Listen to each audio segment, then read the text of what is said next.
মাদক সন্ত্রাস ও চাঁদাবাজ মুক্ত বাংলাদেশ গড়তে 10 দলীয় জোটের নেতাকর্মীদের ঐক্যবদ্ধভাবে কাজ করার আহ্বান জানিয়েছেন বাংলাদেশ জামায়াতে ইসলামীর আমির ডাক্তার শফিকুর রহমান।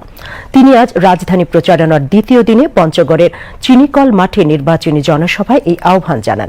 দেশের সাধারণ মানুষকে কোনো কার্ড প্রদান বা বেকারদের ভাতা নয়, বরং বেকার যুবক যুবতীদের দক্ষ জনশক্তি হিসেবে গড়ে তুলে হাতে কাজ তুলে দেওয়ার দৃঢ় প্রত্যয় ব্যক্ত করেন জামায়াতের আলিম।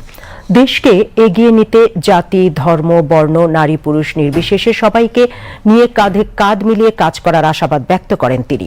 অতীতের মতো ক্ষমতায় গিয়ে দেশের মালিক বনে না গিয়ে 10 দলীয় জোট দেশের সেবক হয়ে কাজ করবে বলে তিনি প্রতিশ্রুতি দেন।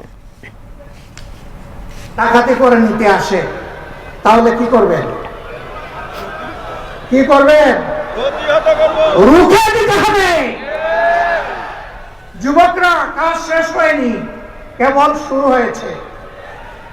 এই দেশ থেকে বৈষম্য, অবিচার, দুর্নীতি, চাঁদাবাজি, দখলদারি, স্বৈরতন্ত্র বিদায় নিয়ে ন্যায় এবং ইনসাফ ভিত্তিক আধিপত্যবাদ মুক্ত, দুর্নীতি মুক্ত, দুঃশাসন মুক্ত মানবিক বাংলাদেশ সৃষ্টি না হওয়া পর্যন্ত আমাদের লড়াই অব্যাহত থাকবে।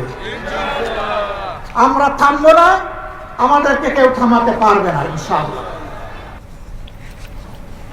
পরে জামায়াতের আমির পঞ্চগড় 1 ও পঞ্চগড় 2 আসনের 10টি দলীয় 2জন প্রার্থীর হাতে দলীয় প্রতীক শাপলাকলি ও দাড়িপাল্লা তুলে দেন।